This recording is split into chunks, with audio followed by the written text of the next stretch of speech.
I want to play in Europe. What the hell does that mean, right? Because Europe could be Latvia, Luxembourg. No one's talking about Latvia or Luxembourg, dumbass. So you don't want to just shove it in there. Start with the smaller finger, especially if this is the first time. Start with the smaller finger and go slow.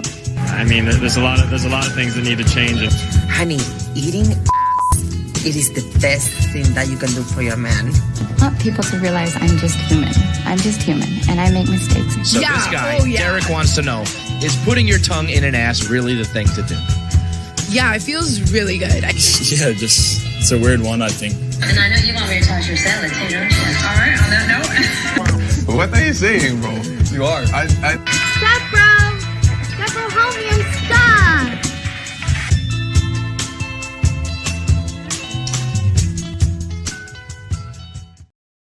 All right, welcome to Straight Red Card. I'm really sad for Miguel, whose stepsister Wendland watched the show. I think you guys just need to work that one out, right? I was thinking also that when I posted this on, by the way, are we on Twitter tonight? We are. Okay, good. You can look at the upper right-hand corner of your StreamYard, Derek. You can see the Twitter right next to the YouTube by the end stream. I don't see that. Strange. Yeah, I don't get that. But I added Landon Donovan on Twitter. So before he even, let's say he clicks on it because he got added by me on Twitter, and then he watches the intro. He's just going to shut it off. You know him. He's so fucking sensitive about that shit. Be like, well, fuck these guys, man. Yeah, fuck these guys. Not watching their show. Fuck them. Fuck them. They made fun of me in the first fucking 30 seconds of their show. I'm done. LD has never blocked me. I've never attempted to write a message to LD because I know how sensitive he is. Is he even active on Twitter? I guess he's on there. I don't ever get anything from him. I think I follow him. I don't know. Maybe I don't. I mean, is he just active in the sense of promoting a show? Well, yeah, he needs to do that, right? Yeah, but you'll find a lot of former players who start up shows, or current players start up shows, don't partake on social media, and then they're like, "Oh, why isn't my show taking off? I'm a professional athlete." Who knows? Hey, by the way, I don't know if you know this, but the Pittsburgh Pirates baseball MLB owner is named Bob Nutting. He's nutting left and right. Got to do something when baseball's on, I guess. Nutting. I would definitely change my name if my last name were Nutting. I'm sure he got that gag when he was in high school. Yeah. Oh, yeah, Bob. I'm sure you're nutting all over about that one. I don't know. Maybe they didn't. It was like I was at a birthday party this weekend, and I was informed that we're waiting for another family, the Baders. They nice were really, by the way, but I waited until I was just somebody else. I'm like, does he have a master's? Or if we go back to the Civil War days, they often called the owner of the house Master somebody, so he'd be Master Baders. Yeah, exactly. Master Baders. Is it time for dinner yet, masturbators? Yes, it is.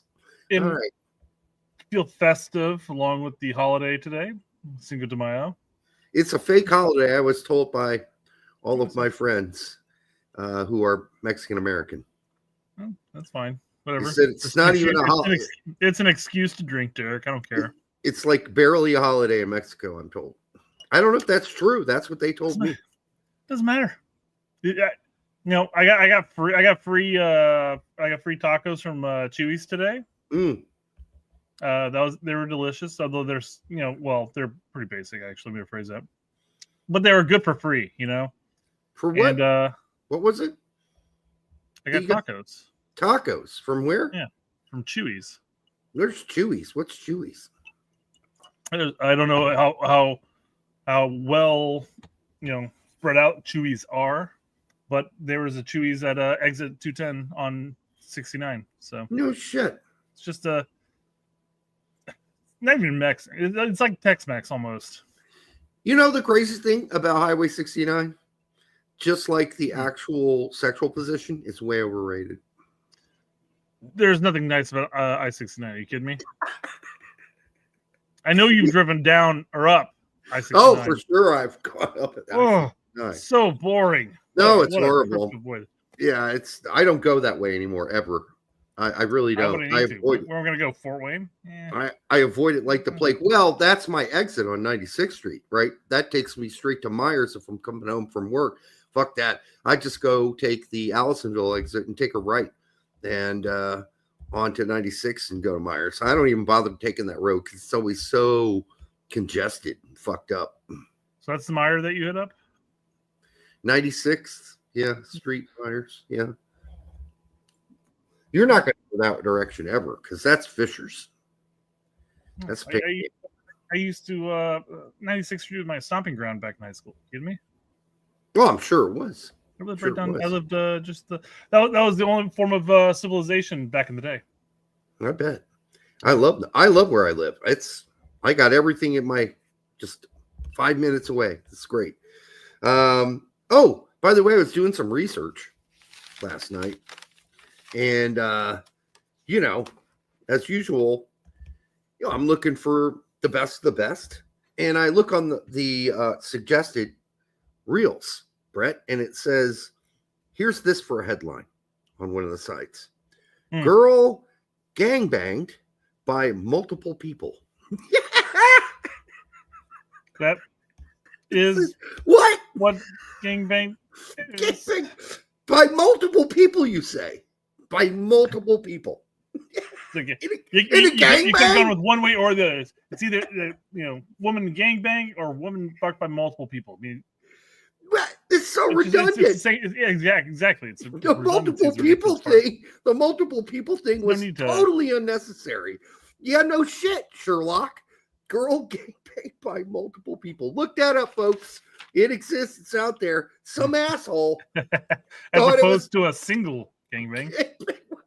Gangbang by one person. He's just really good. Two? He's just really good. Oh, okay. He's so good that it constitutes a gangbang. He's that good. Going off the one gorilla versus 100 men, would be like one girl versus 100 gorillas. Well, how did the gorillas get in this already? They're crying out loud. Hey, by the way, did you notice that Sam Shashua is playing for Minnesota United? Sam Shashua, remember his brother? They were at Tottenham together, and everybody's like, I don't know if they're really American. Well, he must, because he's playing on basically, from what I understand, a passport that he makes him not count against as a foreign player for Minnesota United. So he's got something. He's here playing for Minnesota United. Or a green card or something, yeah. He's got something. I don't know what it is. He's got something, all right. I mean, he's here, and he's not in Spain anymore. And, well, he didn't really amount to much, did he? So I think he's 24 now or 23. I don't know, somewhere around there. But by the way,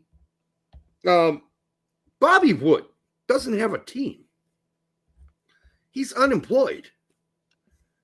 That's crazy. I mean, he's 33, 32, 33, 34, somewhere around there. And, it's not like he sucked when he was in MLS. So why is he unemployed? I mean, what, he get like a handful of goals throughout a season? I guess. I mean, I really liked Bobby Wood whenever he was over in Germany and whatnot. Hamburg. And but there's a decline. And I'm not saying that he can't produce at times. I'm not saying he's not, a bad player. I'm just saying you think somebody let's not worry about contemplating this, Just thinking someone in USL would have picked him up. That's what I was surprised by, that he's not playing in USL somewhere. I guess he didn't want to or whatever, or they couldn't meet his financial demands. I don't know. Possible. I mean, you may come back and, hey, I want to make $80K, which it seems a little low for somebody like Bobby Wood. It's better, but I mean, at some point you have to do it. But I'm just saying, they'd be like, we can get a couple strikers with your production level at this point. I think he probably still do pretty well in USL. This is me saying. I Also, don't think he wouldn't do bad at USL either. I'm just saying there has to be a reason, right? Or maybe he's just like, fuck, I'm fed up with it. I'm done. I don't think so. But anyhow, we'll find out. Farka, by the way, lots of talk going on there.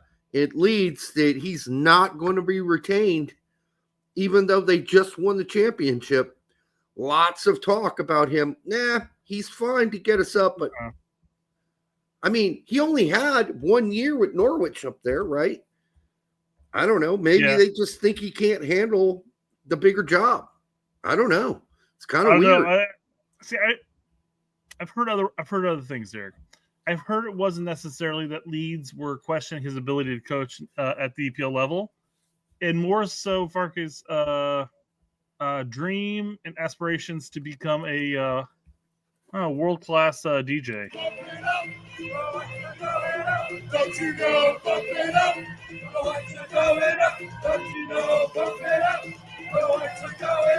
All right. Okay. All right. Okay. There we go. Maybe. That's why Leeds are going to have to find a new coach. He's going to hit the club scene. I'm going to be really surprised if that happens. I mean, you got to give the guy 1 season. I mean, he's practically taking you up to the EPL twice. Mind you, they fucked up in the playoff last season, but still. They were the best team.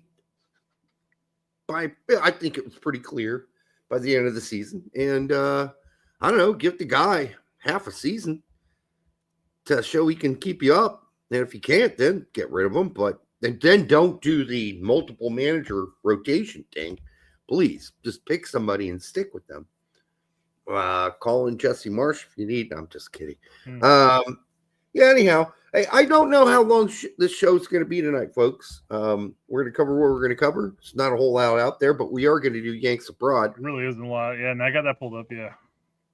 So I'm pulling up all my tabs, and usually I have 30 tabs. It's like, this is going to be an easy 3-hour show. I'm pulling up all the tabs going, man, it's not a lot of stuff for me to pull up right now. I know. Well, when do we... We'll still stretch it to 2.5, I guarantee it. When are the friendlies coming up? Before the Gold Cup. What month? What day? We know? June something. Hold on. God, April, May. We're in May, so June next month. Yeah, I mean, it's going to be a while, right? Yeah. That's women's. Hold on. I've got to get to that. I hate U.S. Soccer's website. It takes so long to fucking load. There's so much shit on here. I guess Carly Lloyd got inducted into the Hall of Fame, by the way. June 7th is the next friendly. My cousin, Carly Lloyd, got inducted into the... I guess she said something. Huh? Yeah, at her speech that I didn't get, but I couldn't find it. That was controversial. I don't know. With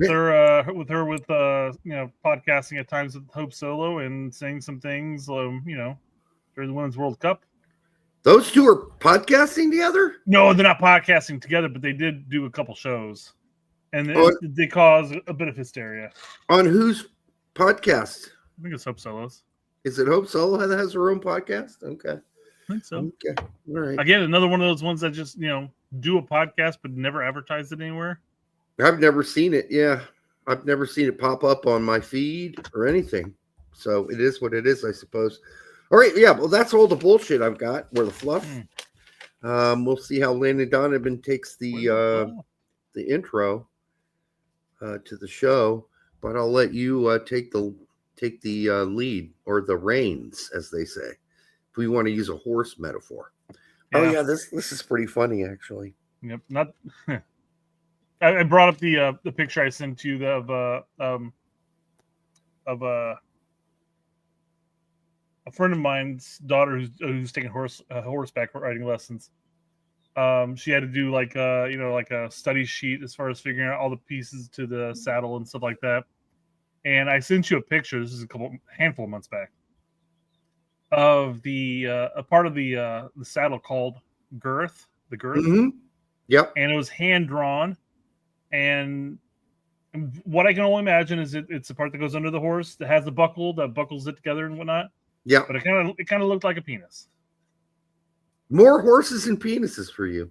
I know, seriously. What's going on there? Julian Vivas for $4.99. Thank you, Julian. I hope you're good wherever you are tonight.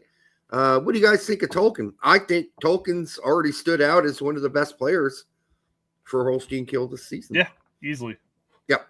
And again, he was really good again, I believe, this weekend. So I think he went 90. I watched. I know they got the win, right? But yeah, I watched like 70 minutes of it. But yeah, there's still battle. I mean, they're at a point. There's no chance, right? I don't really think there's a chance they could stay up. They can get the playoff. They can get the playoff spot from Heidenheim because they're 1 point out from there. Yeah. They're definitely not going to get out of relegation. They're not going to get out of the bottom three. Now. Right. Yeah. They're going to have to play somebody, which they'll probably win if they can get there. But it's still, they need things to break their way going forward. Anyhow, he's helping his team this season. They have a chance to stay in the Bundesliga. It's remote. Yes. Also, any Yanks for Wrexham next season? I mean, I don't think either of the owners have shown any inclination or interest in bringing Americans to Wrexham. Like, if there was some evidence of that, or I'd heard it through the grapevine, I think we would have heard it by now. From MLS or USL, no, I don't think so. But I think, they could possibly pick up an American from a European side if they wanted to even bother doing that, like a Griffin Yao or something. Yeah, I mean, somebody that wouldn't cost them a lot of money, but they would still give them that whole marketing pull, if you will. As long as they play him, they don't need him. I agree 100%. Yeah, they don't need it. I'm hesitant on saying anything. Yeah. Everybody in America's already watching the team. Why would you even bother with, They don't need an American unless there's an American that's going to make their team better. That's the only reason why I would say that. And that's where the drawback is. I don't think you can think of any necessarily American that's going to be free and open. Maybe. I mean, Reyna's not going to go play in the championship.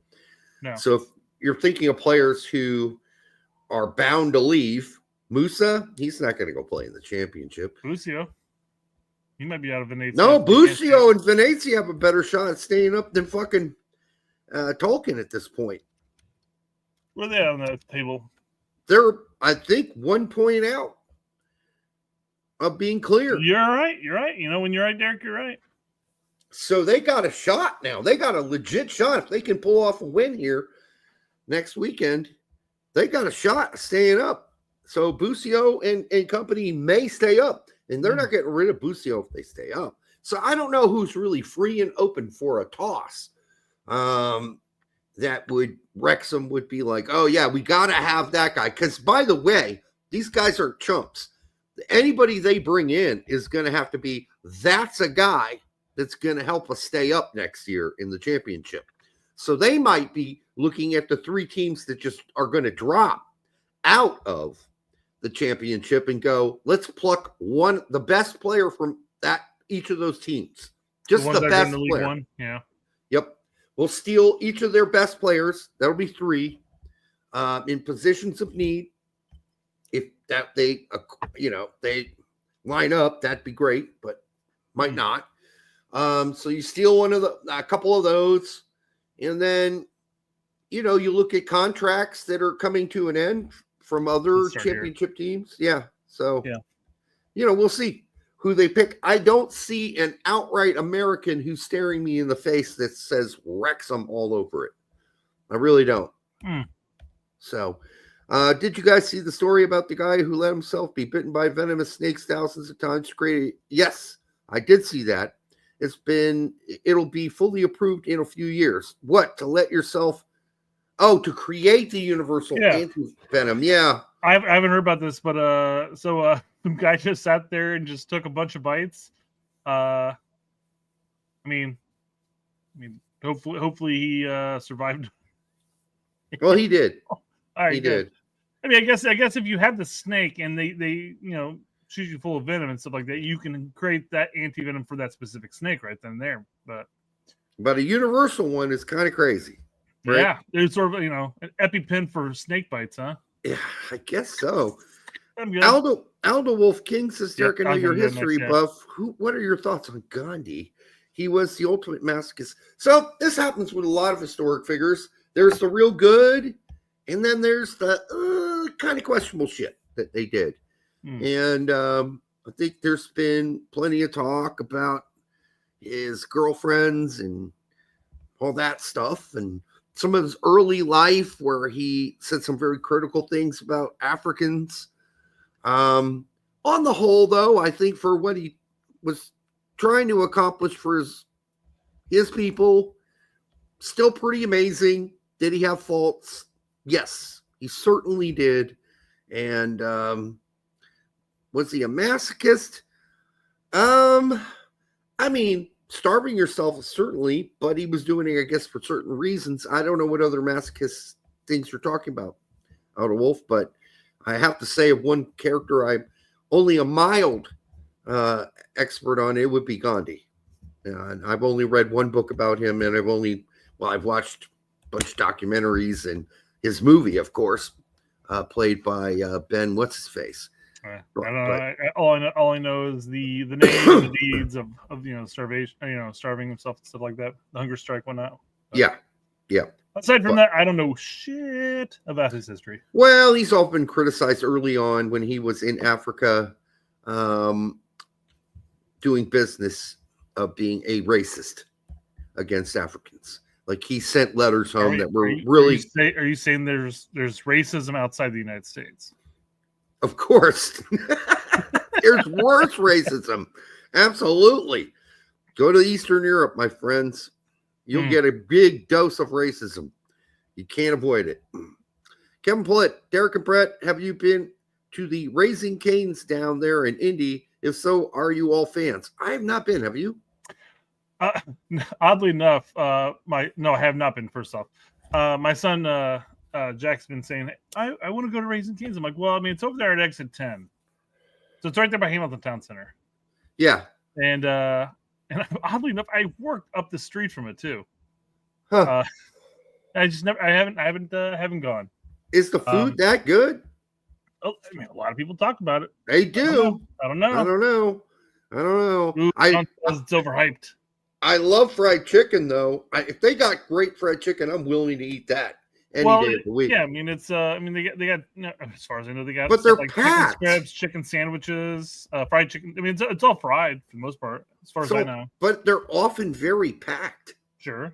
So I mean, it's kind of like I'm not going to go up there for lunch. But so is Chick-fil-A, and you have mixed reviews on that too, though. Mm-hmm. So I mean, anything's possible.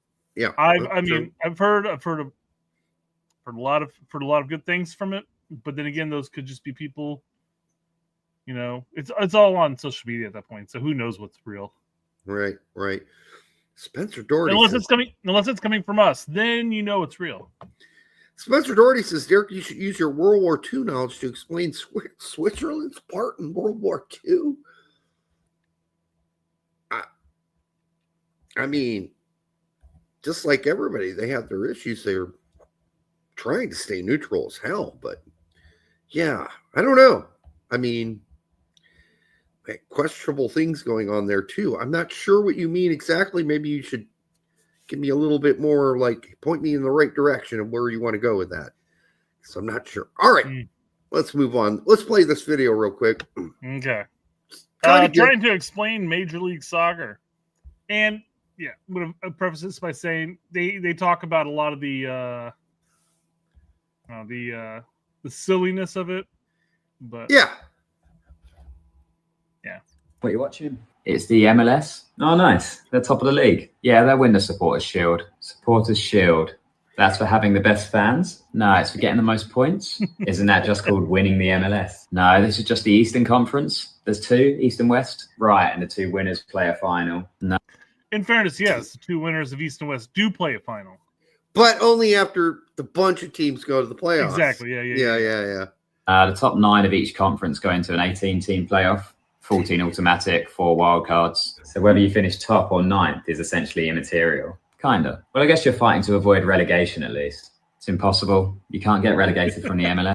Sorry, when he said it's impossible, all I can think about is Nate Bargatze and that George Washington skit from Saturday Night Live. Yes, it's impossible. Yeah. Yeah. There's he's talking about the weather. He's like, there's one one system that makes sense and one doesn't, and we'll use the one that doesn't make sense. And it's like, what will this system be called? And he's like, Fahrenheit. And they go, spell it. He goes, impossible. It's true. I don't know if I could spell Fahrenheit right now if you asked me to. Nope. I would absolutely ruin that. I bet I get it right, though. We can try that later. You can try that later. I don't want to make. I'll just assume. No, I'll make an ass of myself right here on live show. Yeah. Right. So there's essentially no jeopardy in the whole season. Still, though, no relegation. Bet the owners must be pleased. There aren't any. All the teams are owned by the league. Also, if this is MLS, S means soccer. Technically true. Well, they're franchises within a single entity, but there are owners. There are owners of the franchises, like McDonald's, right? Yeah. McDonald's owns McDonald's, but you can own a McDonald's and be a franchisee. Yeah. Yeah. Why am I watching Charlotte FC? I don't know. They want to be more English, I guess. And I guess Real Salt Lake think they're Spanish too. Yeah, I guess. So this is East versus West. So we're into the playoffs already? No. Some Eastern teams play some Western teams in the regular season anyway. Sure. How many inter-conference games are there? Each team plays 6 to 8, depending on the season. So you play some from the other conference, but not all. So the teams in each league are playing an entirely different mix of opponents. Yeah? Sure. And that's completely fair, is it? I love the shrug. He's just shrugging. Because that's what we all do, too. Because we're just like, okay, yeah, it's not fair, but, shrug and move on, right? Well, you have one team that plays the 6 best teams of the East Division. You have one team that plays the 6 worst teams of the East Division. Yeah, it's not balanced at all. It seriously is not. So, yeah, I mean, it is funny looking at this from an outsider's point of view. It really is. In fairness, the guy who did this clip clearly has a better understanding than most MLS fans, quite frankly. Yeah, I'd agree. Two seems to get on well. Yeah, well, they'll be on the same team next week. Oh, they're international teammates. No, for the MLS All-Star game, sometimes they play a European side. Right. And what's the point of that? Showcase the league to the rest of the world? Display the quality and talent of the MLS? You missed this part right here. Money. What's the point of it? It's the money. Yep. Has. And do they do well against European opposition? Last time they lost 5-0 to Arsenal's pre-season side. Right. What are you watching? Somebody asked, where is he from? Somewhere in the heartland of England. Probably. I mean, his name is Connor. I mean, come on. Probably close to Liverpool. That would be my guess. If I had to guess. But people live all over. Well, that may be where he's from, but who knows where he's actually living. Yeah, who knows where he's at right now. He could be in Australia for all we know. I mean, he could be in the United States. He's definitely not Australian. That is for sure. No.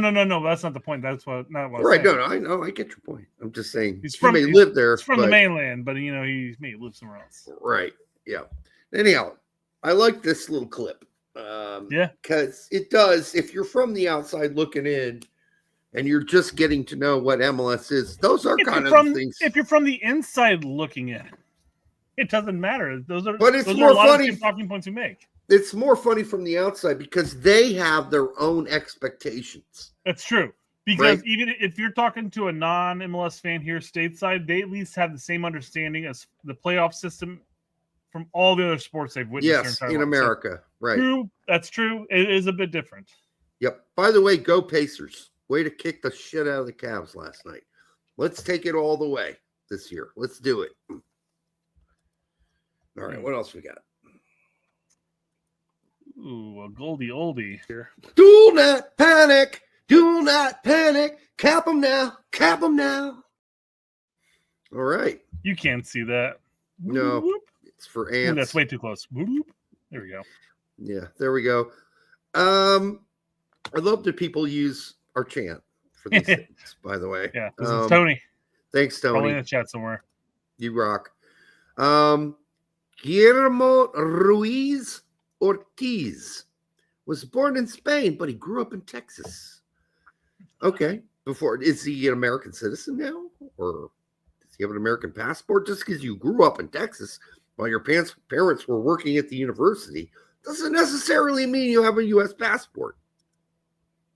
Anyhow, he's a 6'4" keeper, joined Real Madrid's youth team, and now plays for Leganes B, or B, as they say in Europe. Besides U.S. men's national team in Spain, he also is eligible for Mexico, Uruguay through his parents. How much of a diverse background does his parents have? Holy shit. So, like a Mexican father, Uruguayan mom who moved to Spain, had a child, then came to the United States, lived in Texas. You know, it's sort of like the central location for all three locations. So all their family can visit, I guess. Huh. Yeah. Anyhow, Snuff. You're just like, eh. I guess. Scuffed interviewed him, not Snuffed, I would imagine. Jared Levin. I don't know. Snuffed, is that Snuffleupagus' podcast? Oh, Jared, okay. I was trying to figure out where you saw them, but yes, it's in our chat. Scuffed interviewed him. How is that show? Is that any better these days? Scuffed? Well, and I can't answer that because I don't know. Well, yeah, none of us watch it anymore. Because you have some of the European countries. Just because you're born there doesn't necessarily mean you have citizenship there. Yes. Is that the same in Spain as, say, like the UK or Italy? All of them loosened it up quite a bit lately.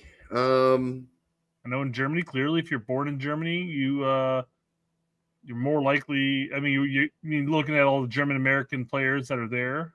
Yeah, but they my clearly brother are capable of being German citizens. My brother, who was born in Erlangen, Germany, in 1974, was not given German citizenship.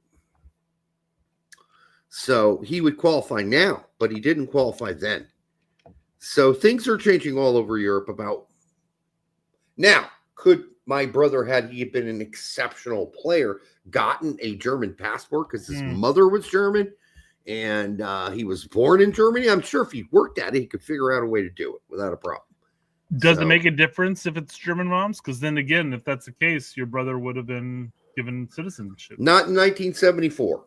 It's fair. It is a different world, right? Yeah, rules changed. They were very strict back then about who was a German. GGB says he's Hispanic for sure, so Spain can claim him even if his parents aren't technically Spanish. Well, I don't know if he's just pulling our chain here or still in the truth. Well, before we jizz all over the walls here, let's just see how he works out. All right, we'll keep an eye on him, see how much he plays, see how much he develops. He's young. In goalkeeper terms, he's got a long way to go before he hits his stride. So yeah, we got another young goalkeeper at Barcelona, at the rival, right? So yeah, Barcelona B. So yeah, I mean, listen, I'll take any potential goalkeeper for the future for sure on my mind, based on how we here in the U.S. are developing goalkeepers right now. So yeah. Autocorrect says, go ahead, sorry. Autocorrect, Scuff did a podcast with him. It was like 2 years ago. Said he almost played for Uruguay, but wants to play for USA. Well, that's nice. That is nice to hear. We'll see how that works out for him. Maybe some U7, U18, U19. I don't know how old he is. Yeah. Call ups. He's 17. So yeah, U19s maybe. We'll see how that works out going forward. Hey, Jared, no worries about the typing thing. I know what you meant. I know what you meant, brother. Yeah. But yeah, don't break out the loop. I know he's, coming up through Real Madrid or whatever, but it's just way too early. And just don't type when the other guy on X puts up these, what's his name? Prospect. Yeah, don't put, hey, too early to break out the loop because he will block you. Insta block. Yeah. Insta block. He thinks it's disgusting. He thinks it's gross. Inappropriate. Inappropriate. There we go. Right. Yeah. Inappropriate. You know who is going to be good. He's doing the inappropriate shit by posting up every 14 and 15-year-old on his website or on his X account. It's like, okay, really? We're going to start getting all hot and bothered about 14 and 15-year-olds? Can we wait until they at least have hair on their nuts? That's what I would like. But anyhow. All right. Well, you know who is breaking up the lube, right? I did last night. I don't know about now. What's going on? Nice. That's cool. Yes. Girl gangbang by multiple people. Really? Really? I better do some research. All right, let's see if it is multiple people. Listen, there have been other absurd headlines when I do my research, but that one was ridiculous. Girl gangbanged by multiple people. You don't say. Really? Gangbang by multiple people. So thank you for letting me know what a gangbang is. I mean, what the fuck? How can you be that stupid? Like, you don't waste words in a title of a post, right? That'd be my saying 11 players are going to start for the U.S. men's national team. At least a full roster of players will be playing the game. Yeah, well, yes, 11 players will be starting. The John Madden of porn titles, right? The rain is really wet.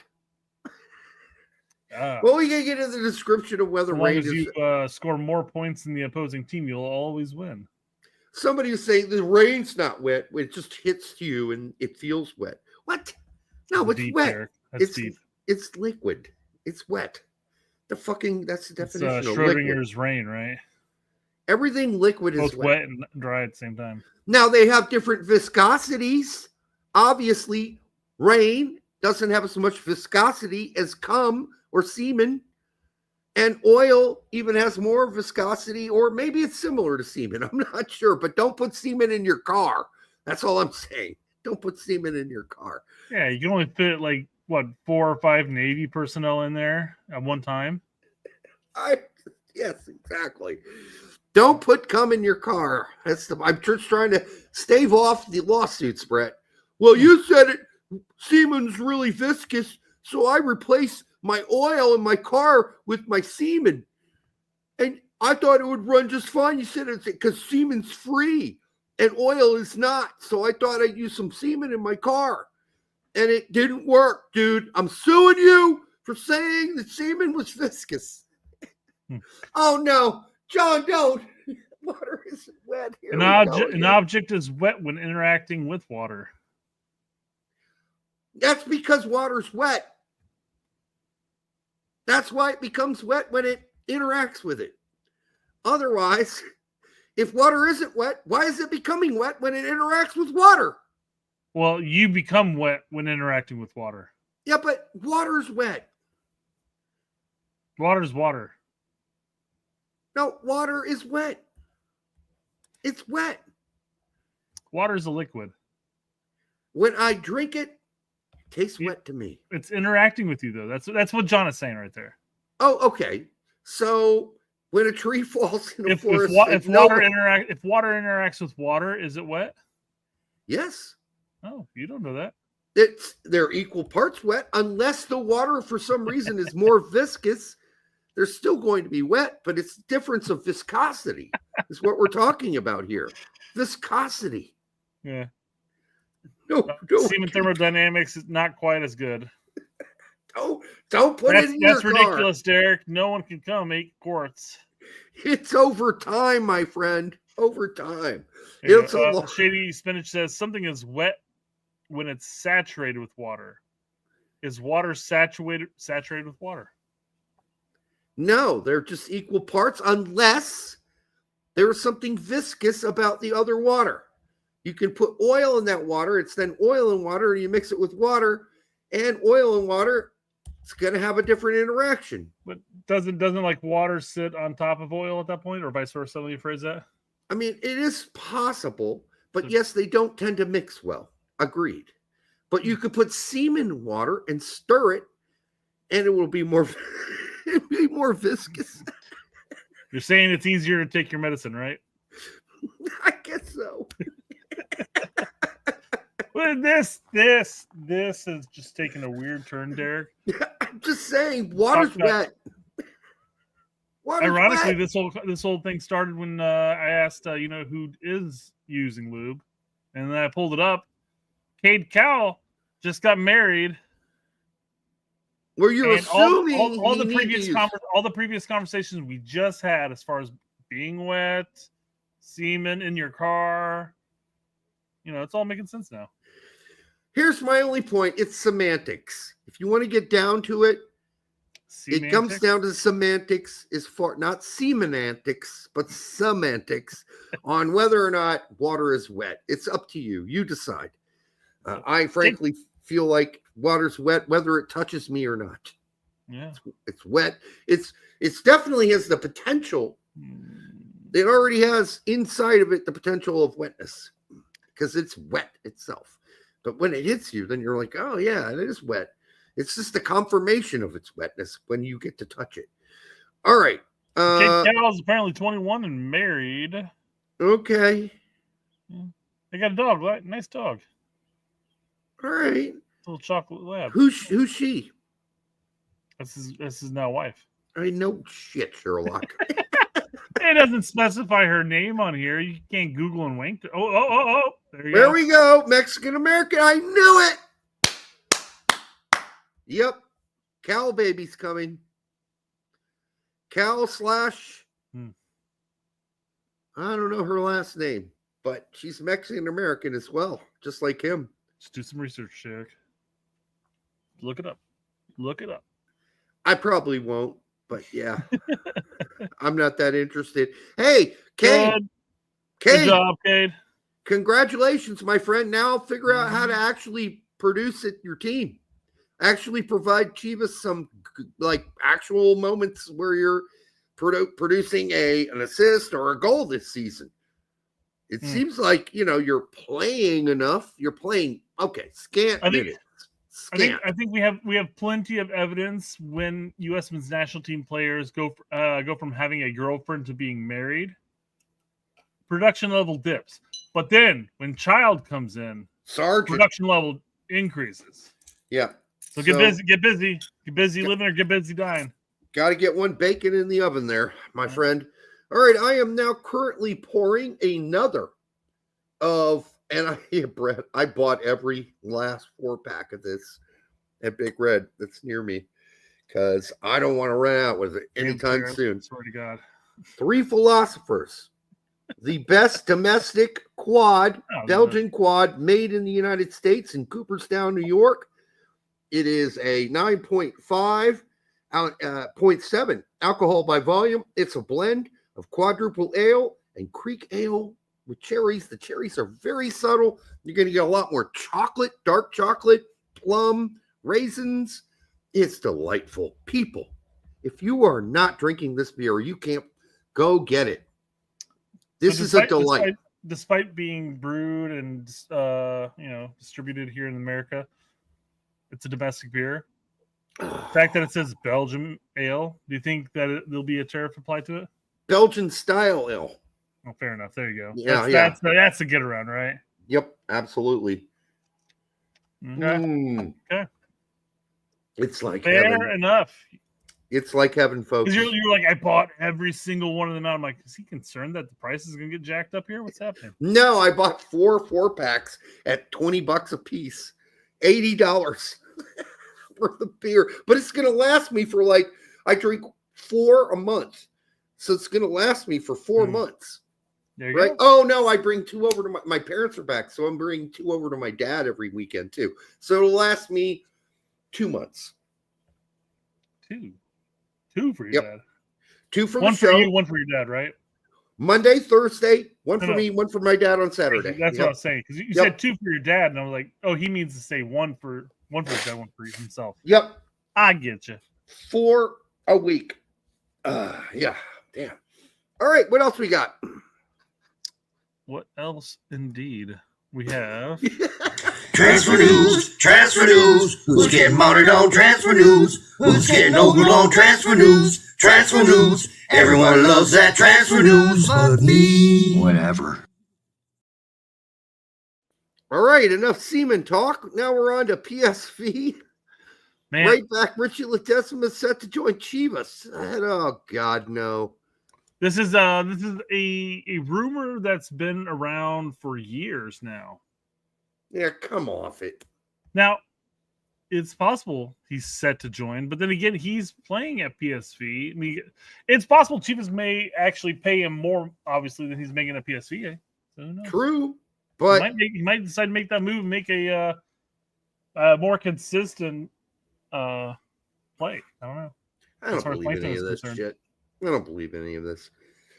Whatever is what I say to this. By the way, man, the chat just stopped dead. It really did. What the fuck? It's been pretty slow. Oh fuck! All right, for the they're so engaged in the semen talk, Derek. Get the semen thing, just threw them off. All right, for the 137 of you here now, make sure you like, subscribe, share it with your grandma, and hey, appreciate the fact you brought your stepsister along with you to watch the show tonight. I know you're still there. I appreciate that. Just not used to. Usually the chat's like, brrr. It's at least moving. Yeah, nah, it's fair. No, Anthony's doing his laundry. Spencer brings up a great point, though. He goes, plus he might actually play midfield there. And that is the position that Poach said that he sees Ledesma as. Who cares? Go play for Chivas and disappear. That's all I got to tell you. Or go find another club in Europe, or just stay at PSV. The fucking point of going to Chivas to disappear. No one will know that you're there. And how many Americans, I could list multiples of them, Frankie Amaya, Benny Diaz, and even our friend K. Cal, mostly ride the bench in Mexico. So go ahead. You may be not going to ride the bench, but still go ahead and do it, but you will disappear. Yeah. That's what's going to happen to you. That's what happens to a lot of Americans that go to Mexico. They just go there and disappear.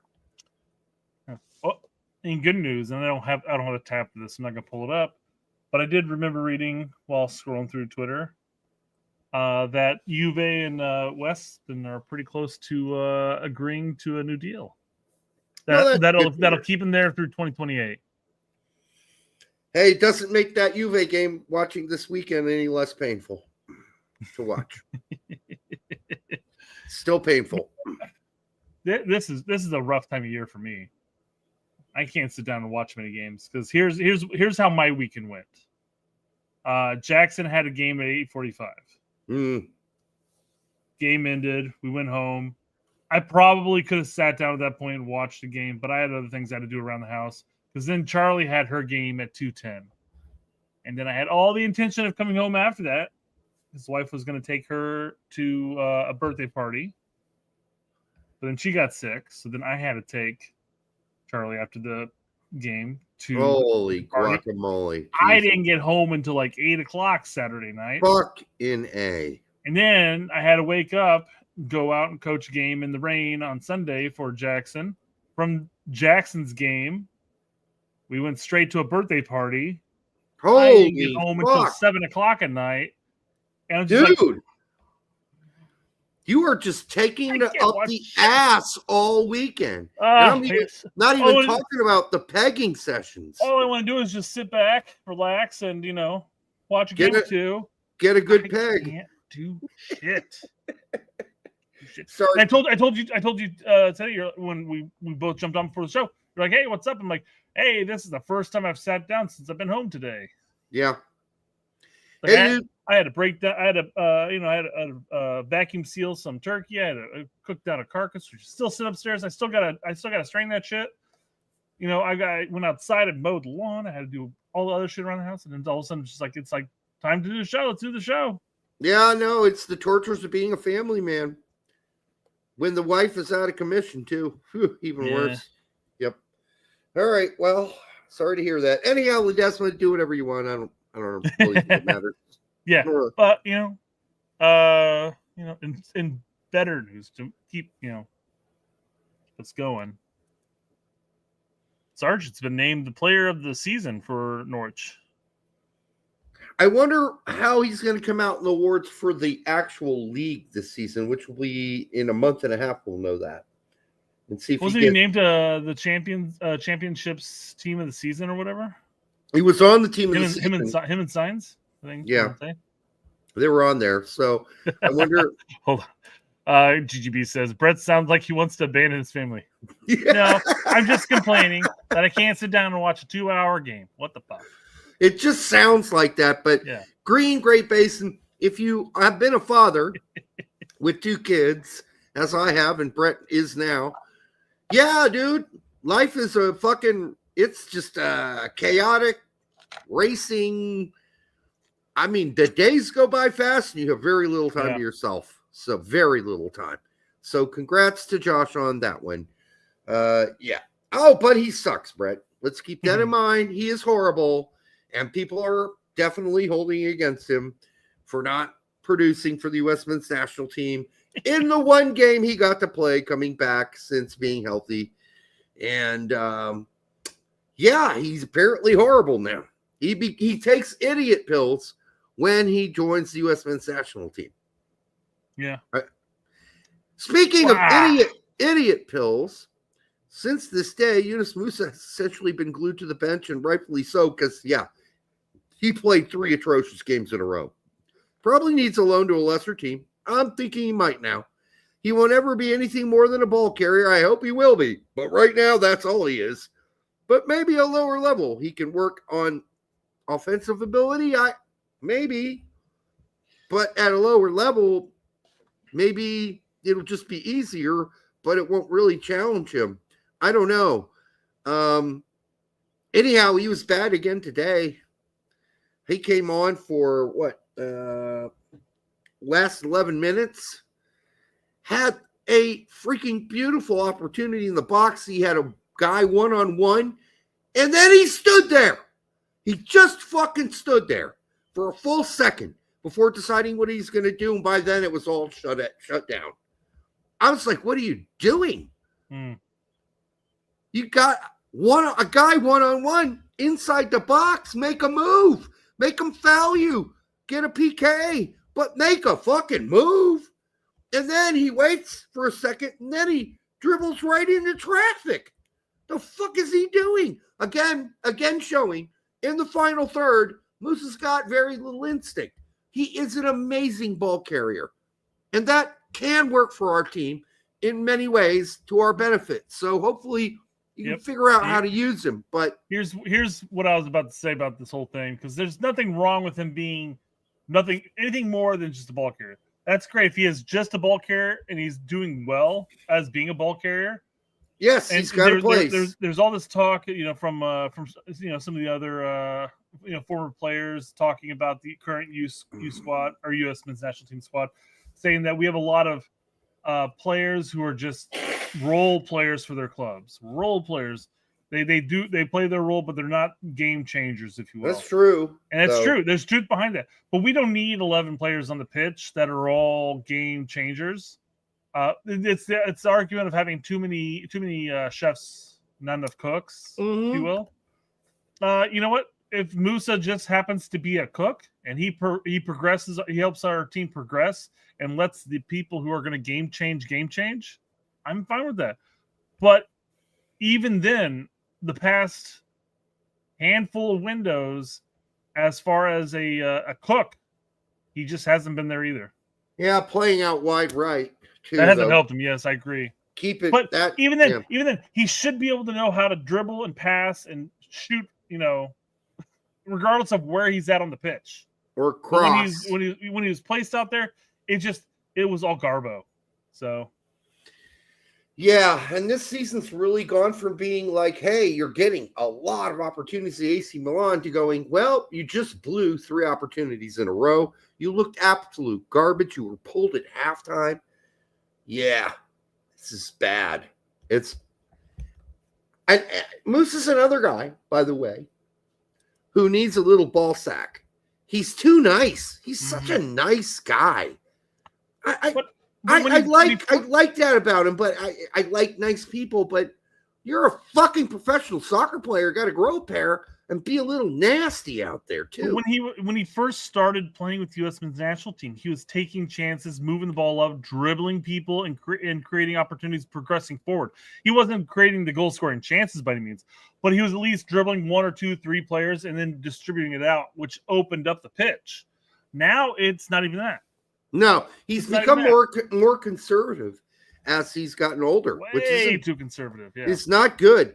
The naivety of being young and just taking the ball and going for it is kind of gone at this point.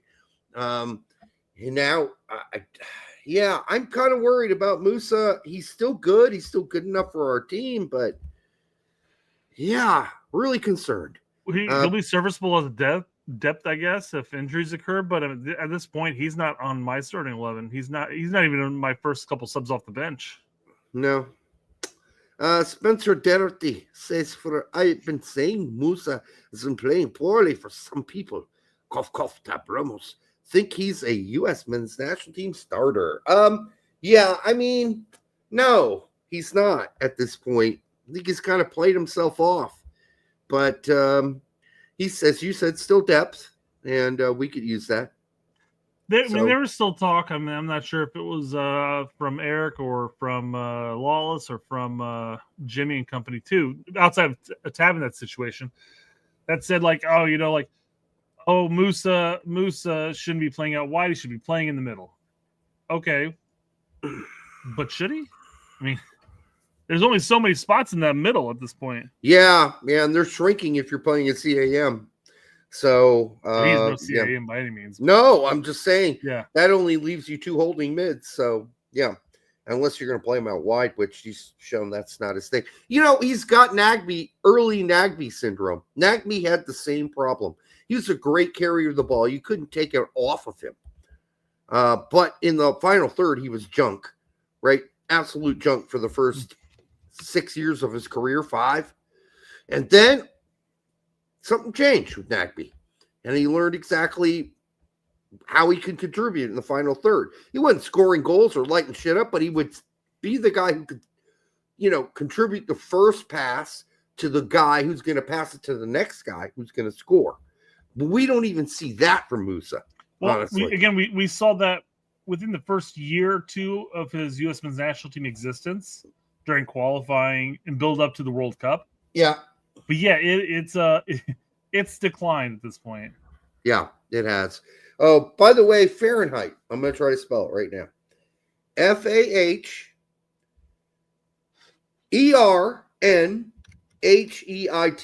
I believe that's how you spell Fahrenheit. What was it again? Say it one more time. Fahrenheit. REN, not ERN. No shit. Yeah. Fahrenheit. Okay. I got it wrong. Because you were doing Fahrenheit. It's not FAH? It's FAHRENHEIT. I got it all, that part in the middle mixed up. Yep. Spell Kelvin. KELVIN. Yeah. Yep. I do know other measures of temperature. Yes. Fair enough. Besides Fahrenheit and Celsius. All right, what else we got here? Hey, good. Good comments, Jimmy O. Good comments. What? Oh, Jimmy O. Okay. Yeah. I thought you were talking about something in the chat. I was like, who, what, when, where? Yep. Sticking with the same team, no player has made more key passes in Serie A this season, 61, than Christian Pulisic.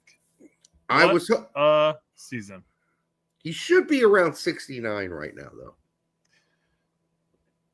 You're referring to some of the games where he didn't actually play, or not didn't play, but didn't play much, or just because you really do like the position 69. No, I mean, Anyhow, yeah, he should have more. There were some pockets of the season where he wasn't himself and didn't get much done.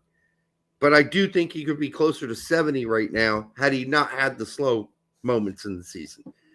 Now, I'm being extra critical there, but overall, he's been probably the best, most solid player, American player in Europe, without a doubt. He's been good. Very, very, very, very good.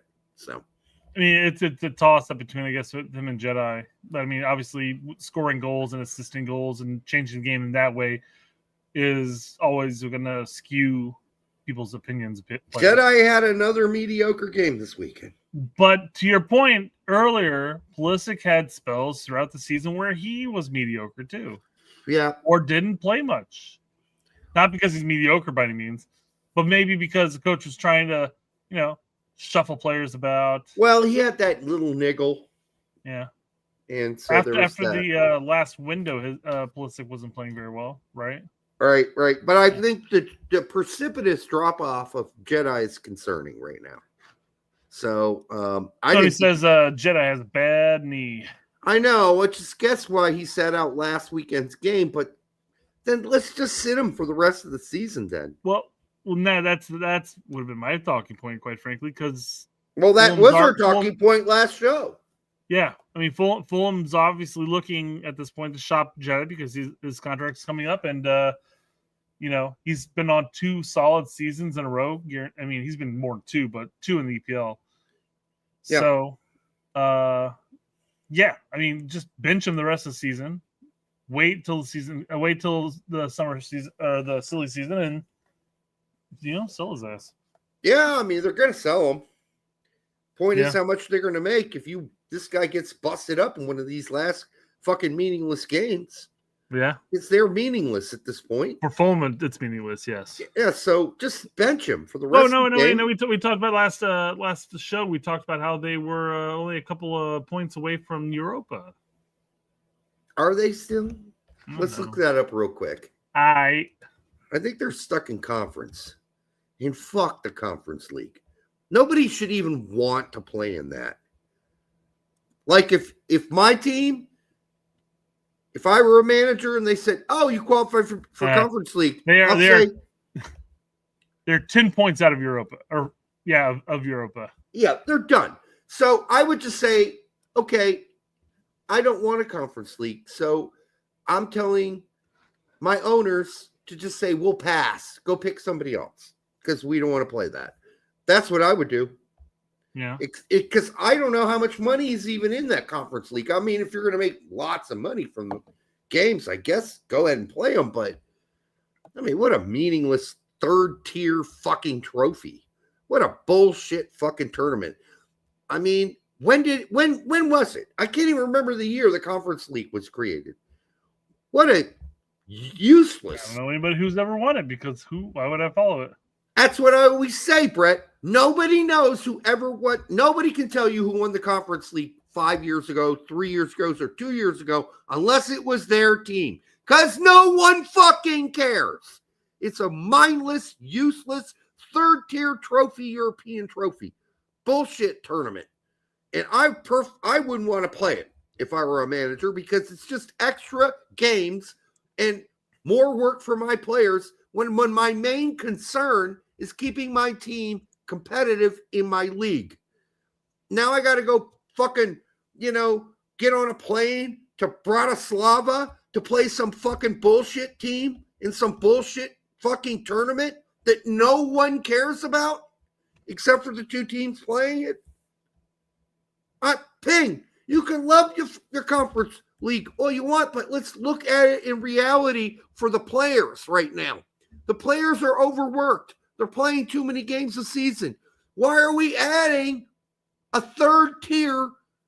Why was it added? A third tier European tournament for teams that aren't even good enough to make Europa League or the Champions League. Now why don't we do a 4th one, Brett? Let's do a 4th one.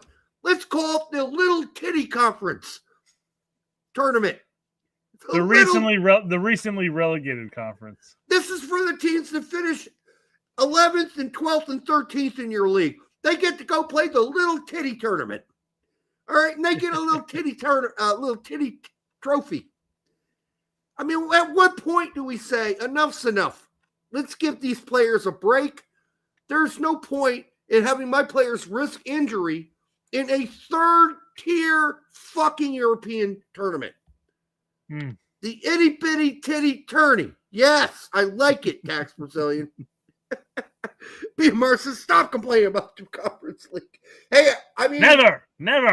I'm sorry. It's just ridiculous. When it was created, I was like, why? Why? So half the teams in every big league now have the same injury prospects, potential, because they're playing way too many games. every season. We got to cut down the games, not give them more, especially for the itty-bitty-titty teams. They don't need to be playing these bullshit fucking tournaments that no one watches unless it's their team and no one cares about unless it's their team. When Fulham is finally good enough to qualify is when they stop probably. Yeah, I don't know. I just lose the games on purpose so I don't have to play in the itty-bitty-titty little conference league game. You give your reserve and your bench chances. Well, then you're going to lose. Then you lose. Mm-hmm. Who cares? Right. I mean, yeah, we went over the prizes and stuff like that, and I remember Europa was like, if you won Europa, you got some like 4 million or 6 million or something like that. But I mean, like, if you're talking about conference, pull it up here. All right. While you look for that, for the 162 of you here now, make sure you like, subscribe, share it with your grandma. We do appreciate you joining us on this. I mean, we're trying to make it eventful Monday of soccer, U.S. soccer news. And as we always do. What do you got, Brett? Hold on. I mean, if it's greed, yeah, I understand that, Casey. Greed does ruin everything. I'm just wondering, are they actually making a whole shitload of bunch of money? Because quite honestly, first qualifying round eliminations, 150,000 euro plus 175,000 per qualifying round played. That's enough to fix the bathrooms at your stadium. Let's just move down. So I guess if you if you win it, you could pay your top player for a full year. So it is about greed. It is about greed. Yeah. There's money. Because nobody can name who won the itty-bitty-titty Europa League, Conference League championship 3 years ago, unless your team won it or played in the final. You're not going to be able to tell me who it is because no one cares. Absolutely zero anybody cares. No one cares. They care about the Champions League, and that's it. Even the Europa League is slightly questionable. For Bitcoin instead. If you win the conference league or conference league, you get 7 Bitcoin. Holy shit! All right, split amongst the team, of course. All right. Oh man. Are we on Yanks Abroad already? We're on Yanks. Yeah, we're winding down, man. We're yanking it. All right, Yanks Abroad. PFOC on Friday, by the way, went 65, so he's back for Rennes in their loss. Bucio went 82 minutes in a tie, and as we said earlier in the show, Venezia still have a shot at staying up. A good one, too. Yeah. They just need to win this next game, score some goals. Yao went 90, got a goal, another penalty kick, I believe, and a win for my brain just went, and that was with Westerlo. With Reynolds, who went 64 in that win. Castaneda went 20 minutes from Paderborn, who are now third in Bundesliga 2. So is it possible we could see Castaneda in Bundesliga next season? It's possible. Zach Booth in the 18 for Excelsior. I cannot go on and explain how disappointing of a season this has been for Zach Booth in the second division of Holland playing for Excelsior. He's not been a starter. Take his move to MLS at this point. Come on, man. It's a bomb of a season, a failure for him. I mean, the amount of money he's making in second division Holland. I mean, come on. Just make your move to MLS. Come on. Yeah. Meanwhile, John Hilton in that second division went 90 again for Dordrecht. However, they did lose, and now they're down to 5th. They're still in a fighting spot for promotion with Josh Pinadath, who went 13. Something to keep an eye on. They got a shot. Zach Booth, even if Excelsior go up, he's probably not going to be taken along or play. On Saturday, Jedi went 90 in a fairly disappointing game, as you might imagine, for me as a Fulham fan in that loss. Haji Wright went 90 in a win. He didn't score or anything, but that was against Aiden Morris. I did watch that game. because it was USA versus USA. But Morris went 78 in that loss. Sargent went 90 in a win. He didn't score or contribute, but a goal. But as he didn't contribute, but he did contribute. But yeah, not a goal. Yeah. And I'm sorry, I'm getting a little greedy here. I expect to pull up and watch a Norwich game and watch Sargent goal, at least one. Yeah. And that was against Horvath, who is playing for Coventry City, and they are dead last in the championship. And so he lost. Brendan Aronson went 79 to win for Leeds, doing Aronson things, but it wasn't Dark Brendan. It wasn't Dark Brendan. I mean, and so when you look at this, and after this game, you really start to think to yourself, is your CAM, is this all he's going to produce in a 40-plus game season? 9 goal contributions? That's it? For a whole fucking season in a game where Leeds scored more goals than I can possibly remember Leeds ever scoring in the championship. We're talking shitloads of goals. And he's involved in 9 of them? I believe 9. 9. Your CAM. Come on, dude. All right. We needed way more Dark Brendan, and we only got Dark Brendan in stretches this season. Especially early on, yeah. Yep. Daryl DK. Oh, good for you, brother. I really like Daryl DK. I really do. Wonderful goal. Started. Whatever you want to think about DK, man, you got to feel bad for the guy at the very minimum. It's just been year after year after year of ACL after ACL. Injuries. Yeah. So I mean, it's like it's nice to see some good things going his way again. Finally. Yeah. The announcer said some very nice things about him too. He went 62, gotten a goal and an assist in that win for West Brom. Good for you, brother. Mm-hmm. Caleb Wiley, 78 minutes and a tie for Watford. Scally, 90 minutes and a tie for Mönchengladbach. Same Scally as usual. Nothing going forward. Very reliable in defense. Adams, 90 minutes in a win for Bournemouth. And yeah, I mean, if you just had a camera isolated on Adams the whole game, he was fucking everywhere. And he was always where he needed to be. Maybe one occasion. Not so. And in the goal by the opponent, Adams stepped up. The center back did not step up to cover. So that was not his fault. I know people were saying it was. It's not. It wasn't. He followed the guy he was supposed to follow and man mark. The stupid ass center back had his head up his ass. All right. Koleosho. Oh, we need Koleosho on this team. He's so good. We need him on the U.S. men's national team. Well, guess what? He can't get fucking no minutes in the championship for Burnley. We're going up as well. But it ain't because Koleosho did jack diddly poo squat for this team all season long. He has been a fucking hemorrhoids rider for Burnley this season. Gooch, 90 minutes and tie for Stoke. Mark McKenzie was out with a red card for Toulouse, and this isn't good. Since Mark McKenzie's been out for his 2-game suspension with Toulouse, they've been playing better and giving up fewer goals. And winning. They won this weekend. Could be rough going for him to get back in. Yeah. Could be. We'll see. You know how that works. You get injured. Somebody comes in for you. Ask Zahir Al-Islam at St. Truden. He went out with an injury. He was the definite locked-in center forward starter for that team. He's out for 2 months with an injury. Some other guy comes in, starts scoring goals. Zahir Al-Islam cannot get off the fucking bench at St. Truden in Belgium anymore.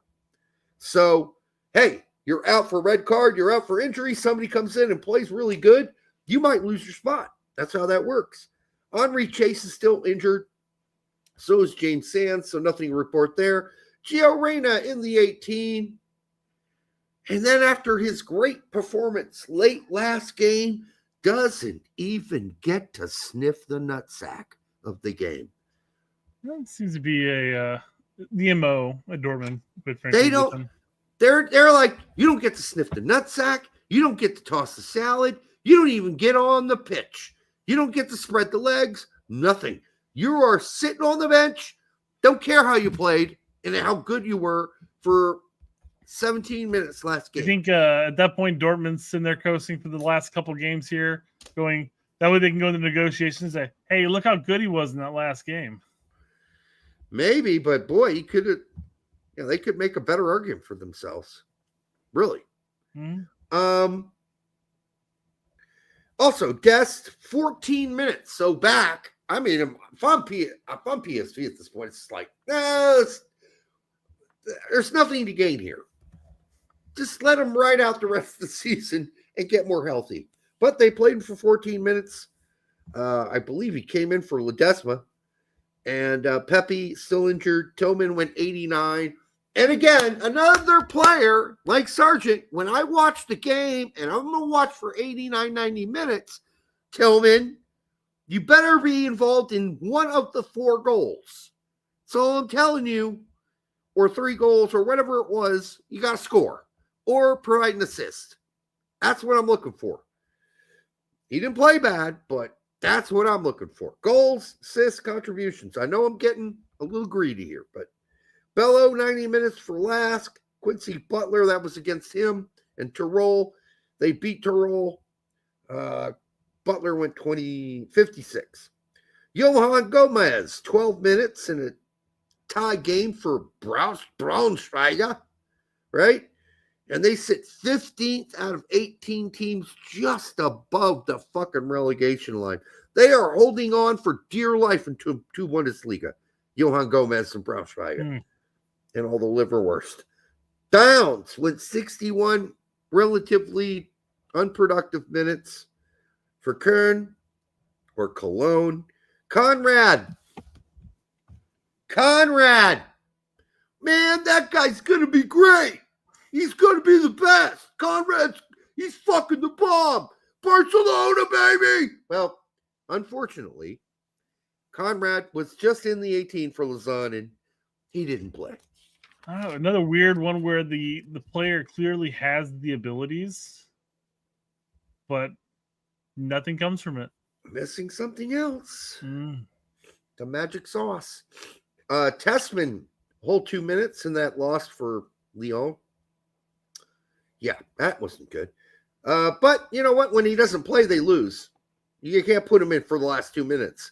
They lose when he doesn't play. If you start going back, all the games he doesn't play, they lose. So he's doing something right. Tolkien, 90 minutes. We already talked about. Great game for him. I really do like Tolkien. Starting to like him more every time I watch the Bundesliga. No Kai Banks injured.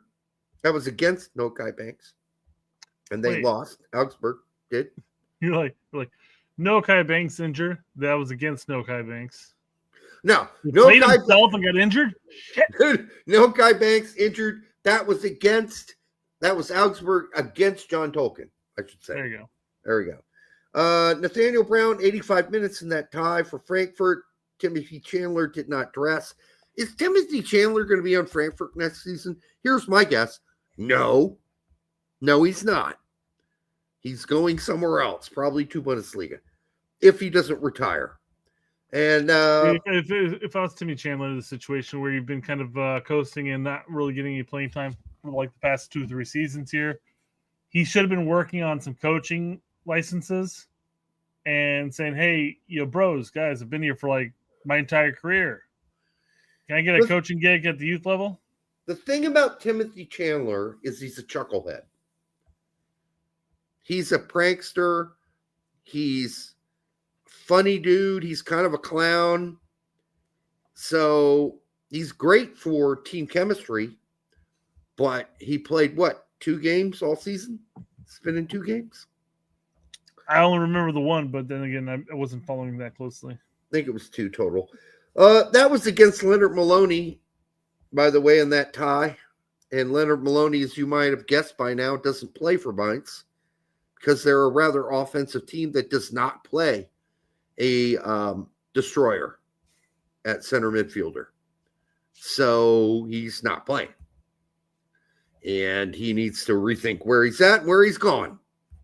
And he might go somewhere else next season. We'll see. Unless they got plans for him. And if I'm Maloney, I'm looking at them going, you got plans for me? Where? Where you got plans for me? Because you don't play a holding center defensive midfielder destroyer position. So unless you got plans for me at center back, I'm out of here. What am I doing here? You don't play my position. Your position on your team does not exist. All right. Marlon Fossey, 90 minutes and a loss. For Standard Liège, Zahir Al-Islam, we already talked about it. He doesn't play anymore for St. Truden in Belgium. Miljevic went 30 minutes for Hurricane. Why he didn't start, I have no fucking clue. Maybe he was out with an injury and he's coming back from a niggle or whatever, but he's played every game. The season practically started since he got there. Why isn't he starting? I don't know. He didn't, and they lost. You don't start him, you're losing. That's not a trend yet, but that's the first thing I thought when I saw that was, oh, he's not starting, and B, you lost. Okay, smart move, manager, whoever you are. Jonathan Amon in the 18 for Lyngby. Remember Jonathan Amon? He is so good, man. Okay. Well, he never made it out of Scandinavia. And now he doesn't even play. Green. Now he had a lot of injuries. So, speaking another team throwing down stinker after fucking stinker. Greuther Fürth are egregious to watch. I watched this game with Green and Dietz playing in the midfield. Dietz playing holding mid. Horrible. Absolutely horrible. They've now dropped all the way down to 14th out of 18 teams. And it is possible still for them to get relegated. Those fucking idiots. They're horrible. They're a horrible team right now. Absolutely egregious to watch. This is totally the opposite of what it was like last season. And why Dietz has moved to center midfield, there must be injuries or something, because clearly he was better as a center back. EPP, 70 minutes and a win. And he only came in because there was an injury at Panathinaikos, so he came in and played. I was about to say, I mean, usually go to Greece to lose a career. But he's picking up a career? No, he's not picking up a career. He only played because somebody got hurt in the 19th minute or whatever it was. And he came in. So he's playing the long game is what you're saying. Because he's a bench guy since he's come back from injury. Yes, go to Greece, get lost. Novakovic, 11 minutes for Bari. They still sit in 8th. Still got a shot. Klinsmann, 90 minutes and a win for Cesena. They sit 9th in Serie B. And that win came over Lund's Palermo. He went 57 minutes in that loss. They sit 7th. So they're best of the three there. They're 7th. Bari's 8th. And Cesena's 9th. They're still in shouting, all of them, of getting into the playoff system. CCV, 90 minutes and a tie for Celtic against Rangers. Trusty, third game in a row in the 18, does not play. Getting some hemorrhoid effect there for Trusty since his marriage, right? Not looking good for Trusty. Cardoso, no. Is that right? Cardoso in the no. This is something wrong going on here. Monday, Pulisic, 79 minutes and a win. We already mentioned Musa 11. Chris Richards today, 90 minutes and a tie. Matt Turner did not dress. And then at Sonderjiski, Joey Gallegos in the 18 didn't play. Matthew Hoppe did not dress. Matthew Hoppe. Derek, this is the last game that you got to report on Hoppe. He hasn't done shit in the last 3 years. I know. It's got to be cut the cord, man. Until he does something, cut the cord. Fair enough. All right. And then for the MLS Americans in MLS that contributed this weekend, we got, here's this name again. And it's every weekend, Brett. Max Arson, assist for Crew. This guy contributes every weekend. Practically, It feels like it. Azeel Jackson, a goal for Crew. Brendan Servania, an assist for DC United. Yapi, a goal for Rapids, whoever that is. I'm going to have to look up that guy. I don't know who he is. YAPI.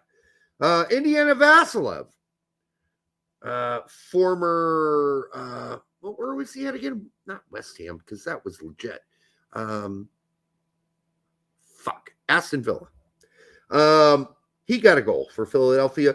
Alosky, a goal for San Diego. Here's another name. We're here every fucking week and midweek.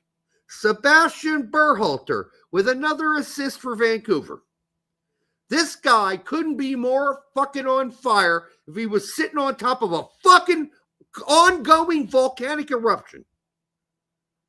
I'd honestly be surprised if he does not get called in for the Gold Cup window. I mean, he's hotter than shit. Straight out of the Buffalo's asshole.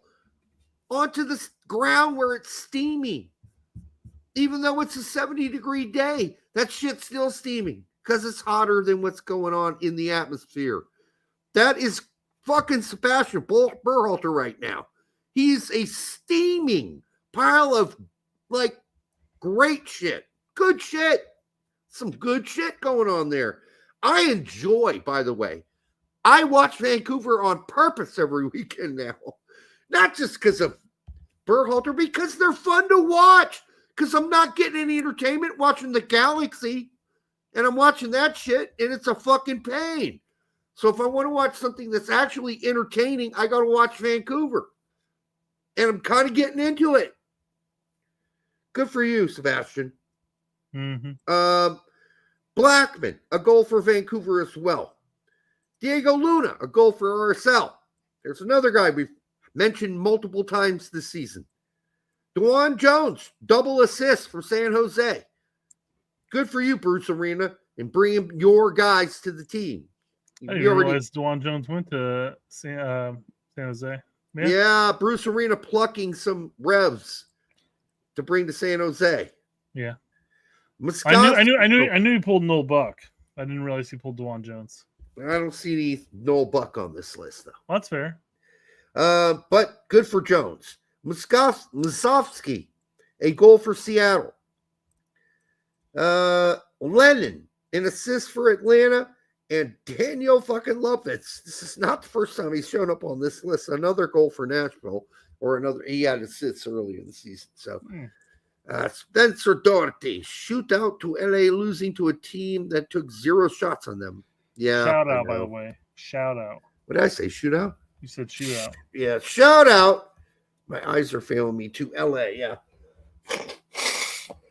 And that's it.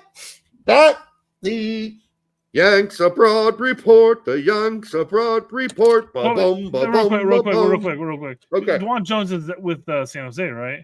Yes. Hey, that's what I thought. Colin kind of confused me in the chat. He said Bucks on San Jose. And I was like, wait a second. Did I say something fucked up? I thought I had it right. Yeah, no, we were saying he's on San Jose.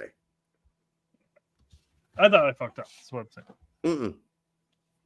Okay. So good for DeJuan Jones. But standing out again, Arson, Berhalter, and Luna. If you want to name some guys in MLS doing shit week in, week out, weekend out, and in, those are guys that continuously end up on our weekend reports. I guess in the end, what's going to suck for Arson, I guess Arson can play more. He can play wing as well. But, I mean, he's got a Jedi ahead of him. And then he's got Tolkien is doing well in Germany. Mm-hmm. So, I mean, it's going to be an interesting thing come June. Who gets called up as the backup left back? My point is, whether you want them on the U.S. men's national team or not, what you are looking for are standout players that seem like they are good enough to go play in Europe right now. Mm-hmm. And those are the guys who are going to be contributing on a regular basis. And so far this season, as far as Americans go, on this week's list, Arson's been doing that. So maybe people talking about Arson as much as they have been is not fool's gold. It might be the real thing. And the same thing certainly has to be said for Berhalter right now.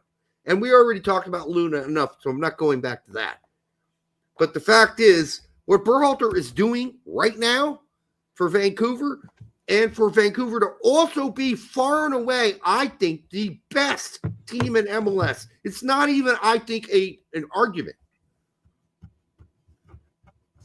He's been a big part of that, and he's only played sometimes because of their tight schedule with the Champions Cup and all that shit. Like, right, and Berhalter coming in at second half for Vancouver, and they're still kicking ass. It's crazy to me. And I do think there's a really good chance we could see them win the Champions Cup, because they've already taken out 2 Mexican teams already. Why not a third? All right, now this. On to our main topic, right? Right. Where Donovan mentions that the World Cup will boost soccer in the U.S. And mind you, he doesn't just talk about the World Cup. That's the big boost, of course. He talks about Club World Cup, along with the Club World Cup and the World Cup, you have the Gold Cup. So it's like 3 tournaments all within a year of each other. There's a lot of soccer going on in the United States. By the way, Colin and BMR make good points. White is out for a month now, and Berhalter's suspended for the final. That's certainly going to hurt Vancouver. Yeah, Colin mentioned White's injury earlier on in the show. Mm-hmm. But I could. There's no reason I couldn't pull it up. There's no talking point. We weren't talking about Vancouver or anything like that. So good luck there, guys. But it's a shame. It really is a shame that those aren't cleared for the finals. Honestly. All right. So this is the big article in the Post. New York Post. Yep. Where Donovan's pretty sure the World Cup in 2024 and the Club World Cup, all this shit's gonna boost. And I'm sure there'll be a little bit of a boost, but he seems to be thinking there's going to be a lot. Well, I mean, it happened in '94, so it's set to assume. I mean, it really depends on how well the U.S. men's national team plays. Thank you. Yes. But let's go over what he says here. Basically, I've got a couple snippets, and then we'll talk about it, I guess. I'm gonna let you blow that up a little bigger. I can't because it's gonna cut it off. Well, I'm gonna let you read it then. So I can feel it anecdotally, and then I can feel it just in the attention around the sport. What? It's a weird way of wording it. And then I can feel it just in the attention around the sport. I don't know. Obviously, he's saying that he knows what a World Cup can do for the sport in the U.S. Are you feeling that?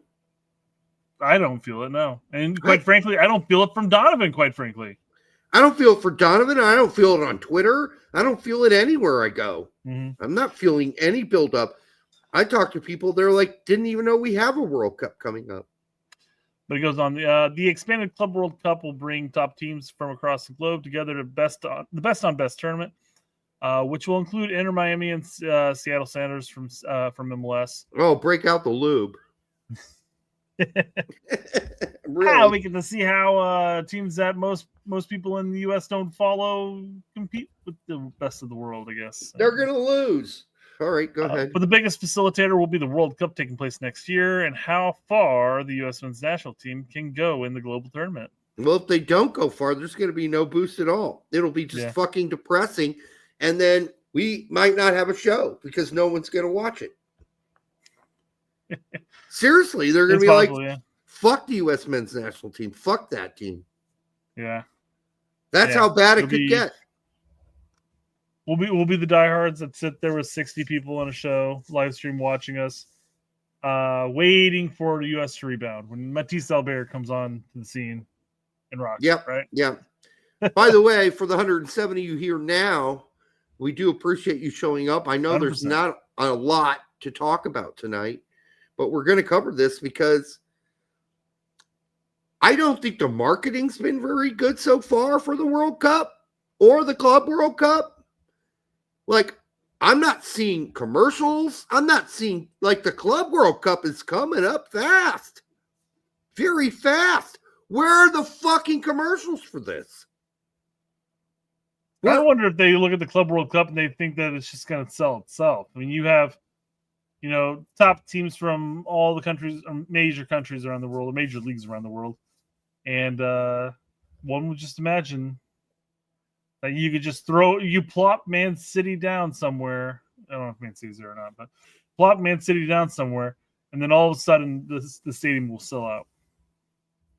No, I don't. I think the stadiums for the big teams are going to sell out.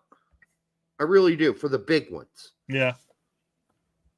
But what about TV? Who has the TV rights to this? That's what I was just about to look up. Yeah, hold on 1 second. Because whoever they are, I'm not seeing anything. ESPN, CBS, Fox, ABC, DAZN, which is it's on TNT, TBS, True TV. What the fuck? Yeah, DAZN and TNT. I don't have Sports. any of those channels. Imagine if it's on TNT, it's got to be on HBO as well, right? I don't have that either. Global rights. DAZN has global rights. Oh, great. Like I said, here at US, it's TNT, TBS, and True TV. That's a weird one. Fuck me. I won't be able to watch a single game. I won't be able to watch a game. I don't have any of those channels. It's not Stop being poor and get HBO, Derek.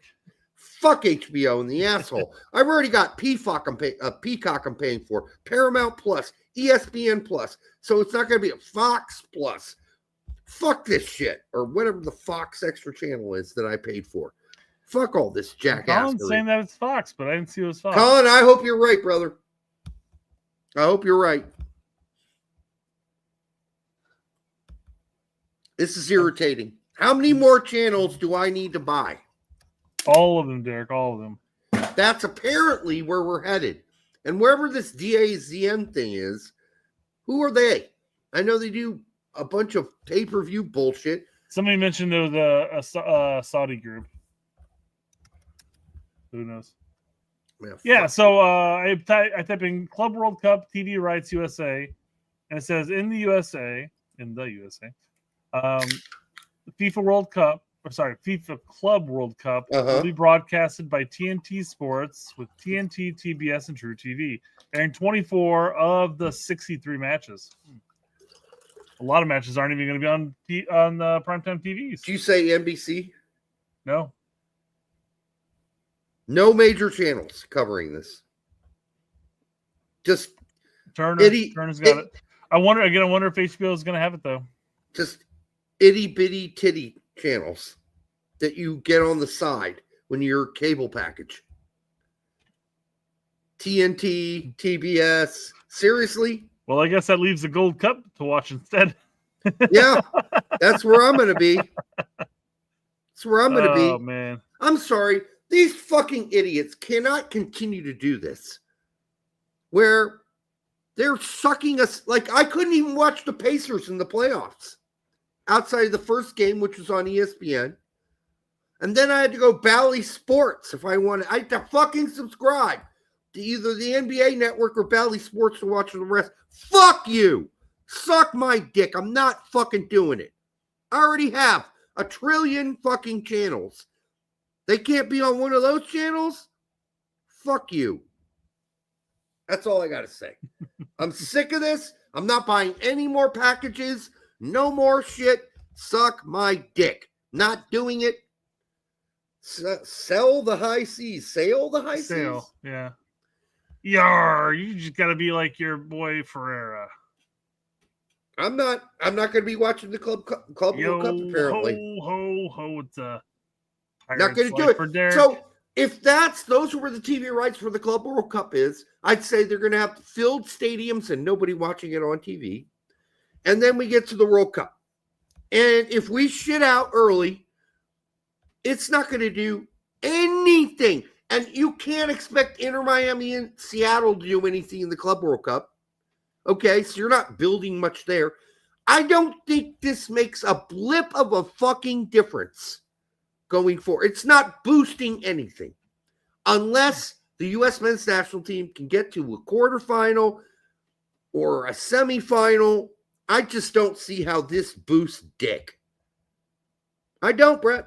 Tell me how it boosts anything. Yep. BMR says, Derek, you can buy it for 1 month and cancel. I keep doing that. I'm so sick of that. But BMR, you're right. I'm just sick of doing it. $80 a month for Fubo. Yeah. Fubo can suck it. $80 a month can suck my cock on that one. All right? Long and hard. Ridiculous. Fucking ridiculous. So, all right. So that's I don't know if you have a different feeling, but I'm telling you, unless we go deep, it ain't boosting dick. It really isn't. It's not. Not for U.S. soccer. Not for MLS. Wait till Donovan gets to what he thinks about the Club World Cup here. And not this one, but I think it's the third quote I got going on here. So he does chime in and say, we could spend 10 years growing the sport organically, but one iconic moment next summer takes it exponentially higher. There's nothing that can replicate that. And that's the part of the reason why I'm so passionate about when the national team doesn't play well and doesn't play proud. That's why it bothers me, because the opportunity, literally, the sky's the limit. I mean, literally, for these guys. So there he's just kind of saying, that's why I was such an asshole after we lost the last game. That's all he's saying there. You know, that's why I was such a dick on social media to the U.S. men's national team, because I'm so passionate about it. Hey, unlike the national team. Yeah, fair to him. He's allowed to be pissed. Mm-hmm. We all were pissed, but some of us didn't see it the same way. Some of us didn't say they didn't care. We said they cared, but caring ain't good enough at this point. Caring is not good enough. You need to bring the chip. You need to bring more than caring. Caring's fine, but you got to go the extra mile beyond caring at this point if you really want it to be a success. So, no, I'm not doing a rant, Brett. Well, I mean, I have to verify. Yeah, no rant coming. Right. That's all I got on that one. But I'm sick of this. Well, they need to care. No, they care. They just don't. They're not bringing any extra juice. You got to bring extra juice. That's all I'm saying. Caring's fine. All right? I care that I can pay my bill and rent. But if I wanted to be extra successful in my career, let's say I was 20 years ago, if all I were concerned about were caring about paying my rent and paying my bills and having a few extra dollars that I could put away or save or spend every month, well, if my goal was to become a multimillionaire, then I am failing. I am failing because all I care about is getting by. That's good. Caring about getting by is important, but you need to do a little bit more than getting by at this point. This is too important. Too important. So at this point, this team needs to care about becoming a millionaire. That's what they need to, in metaphoric sense, that's what they need to focus on. And if they don't, then we're just going to get the basic caring, and they're going to live in an apartment, have a decent job, and have basic spending money, and be able to pay all their bills, and blah, blah, blah. This is all metaphoric, by the way, but they're not going to achieve anything at this World Cup. Nothing that is important, nothing that's going to move the needle. And by the way, it is going to take a semifinal or a quarterfinal performance where we really play our balls off to get anyone's attention whatsoever. And this is beyond the MLS, all the issues with MLS that a lot of fans see as reprehensible. as far as no pro rel, no real ownership franchises, no real lift of the ceiling for the pay for the players, the cap being pretty stringent. Oh yeah, but we can still spend money. Apparently, if you're Miami, you can spend shit tons of money on designated players. Designated players, they're all not, but somehow they're getting them on the team. Anyhow, there's some weird shit going on in MLS. I don't think that changes just because we have a great World Cup run. There's still so many issues with MLS and their broadcast and where they are and the fact that no one can watch them except for Sunday night soccer, which they can now watch on Fox or I believe ESPN. I'm not sure. I have the app, the Apple MLS app, so that's where I watch mine. So but I'm told the games are on TV on Sundays now. Yeah. So anyhow, that was the main point of Donovan's quote there. Quite frankly, was that this is an opportunity that these players have that have fallen in their laps, that they could come out and not only make a name for U.S. soccer, but make a name for themselves within U.S. soccer by capitalizing on that opportunity. But they don't have that drive isn't there. It seems like. Here's the subtle thing that he's saying that is a little annoying, but yet probably true.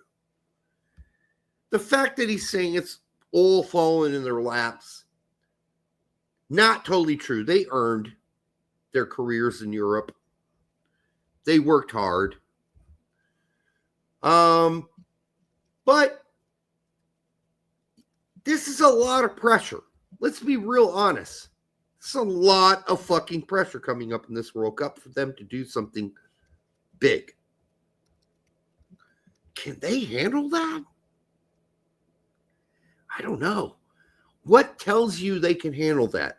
The times we crushed Mexico head on? Yeah. Maybe that's a sign they can do it. But if it's a game against a non-rival, I mean, you would think these guys would be able to get up for a World Cup. Any World Cup game. I don't care if it's against fucking Fiji Islands, if that were to come to be, which I don't think it will. I'm joking mostly. Possible. Or Samoa, We don't know who's going to end up as the other spot for the Oceania group in 48 teams. So fucking ridiculous. But, yeah, they're going to have to get up for that. They're going to have to do something they haven't done or certainly didn't do against Costa Rica or Panama and Canada. So we'll see what happens there. But, yeah, I mean, it's in their laps, I guess. It's harder than that. We'll also have to see how it all works out with all the groups as they fall into the knockout rounds. Are we going to get a team that is way better than us? You would hope not. Could happen, though. And then we're out right after the knockout rounds again. And then I don't think there's any boost at all. I really don't think there would be any boost. And I don't think there's any necessarily going to be any boost from the World Club Cup. So I think he's being very, very positive, but maybe to make up for the fact that he was ultra hard on the team that lost to Panama and Canada. So he's kind of like going the other direction, maybe. Well, I mean, here's what he says about the Club World Cup. Though the major focus is 2026, Donovan is excited for Americans to get a taste of the Club World Cup this summer. MetLife Stadium will host matches, including the championship game. The American soccer great believes. That's weird sentence right there. I know. The American soccer great believes, similar to the March Madness, that fans would fall in love with teams they'd never been exposed to until now. I don't know about that. Was this interview?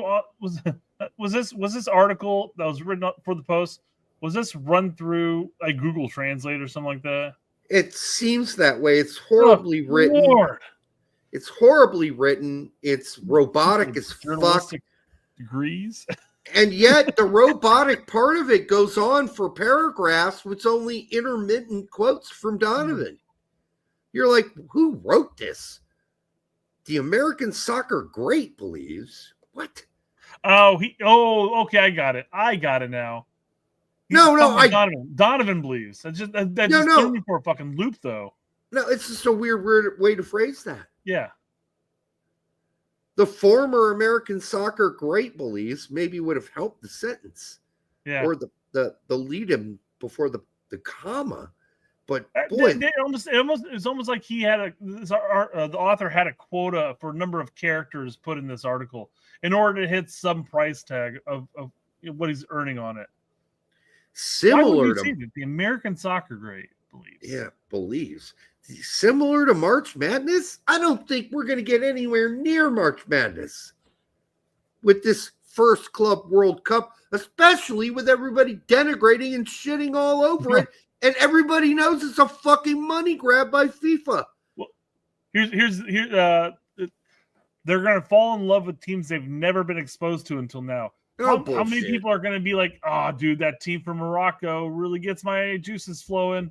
I'm breaking out Very the lube. few, unless you're Moroccan. But I mean, to that point, I mean, all the people who are going to be watching it, who have TNT and TBS and True TV, will be watching it to watch Real Madrid, watching Barcelona, watching whatever, those the big names.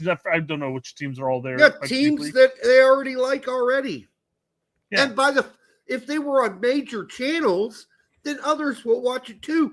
Nobody's tuning in to TNT and TBS for this shit.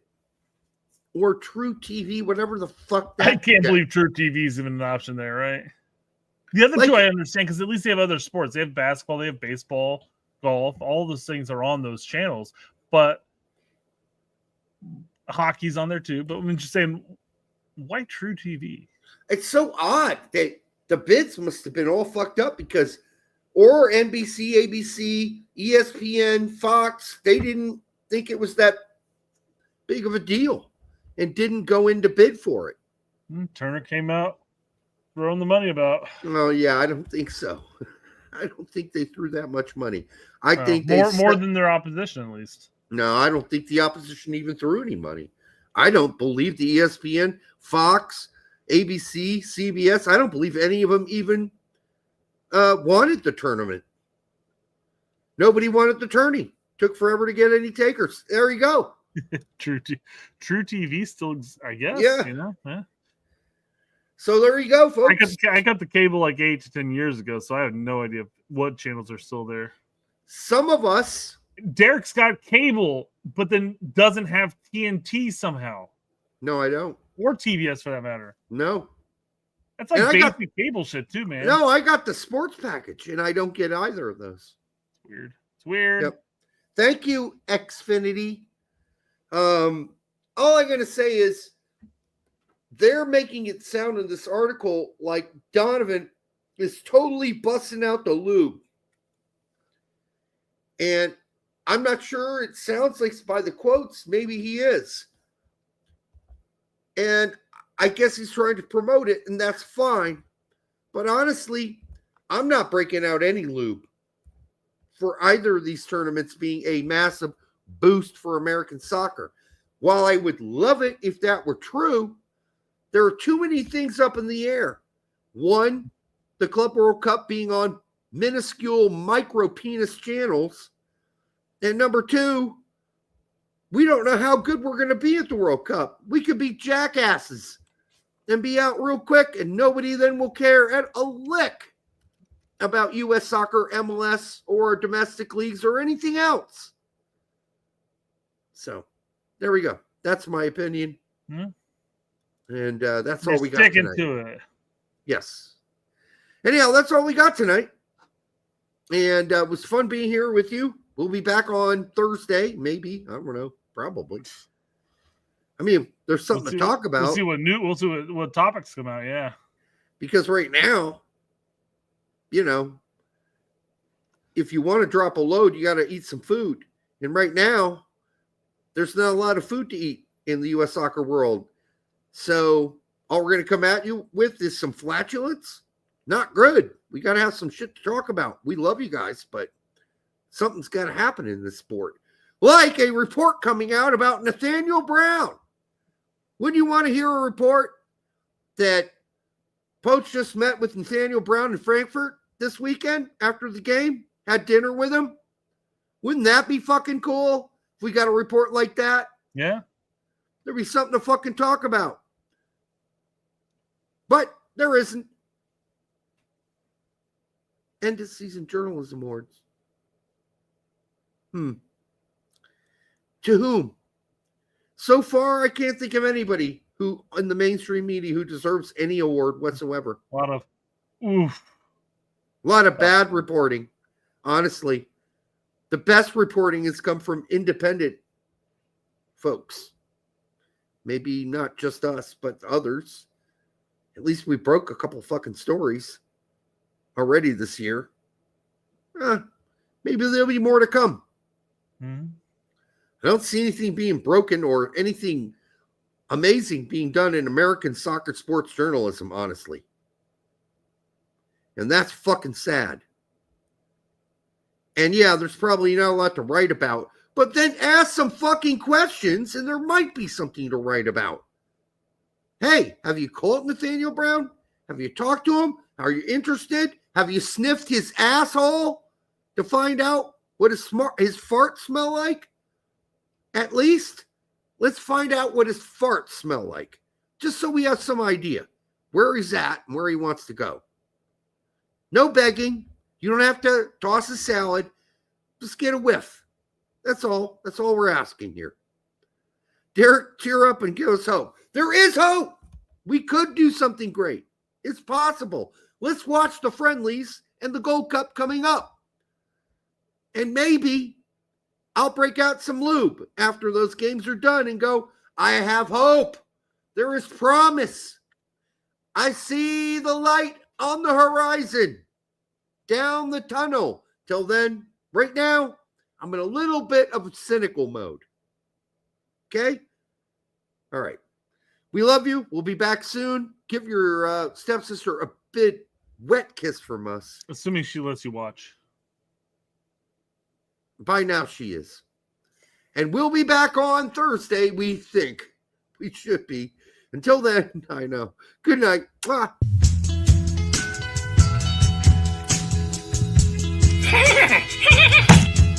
That hurt. I want to play in Europe. What the hell does that mean, right? Because Europe could be Latvia, Luxembourg.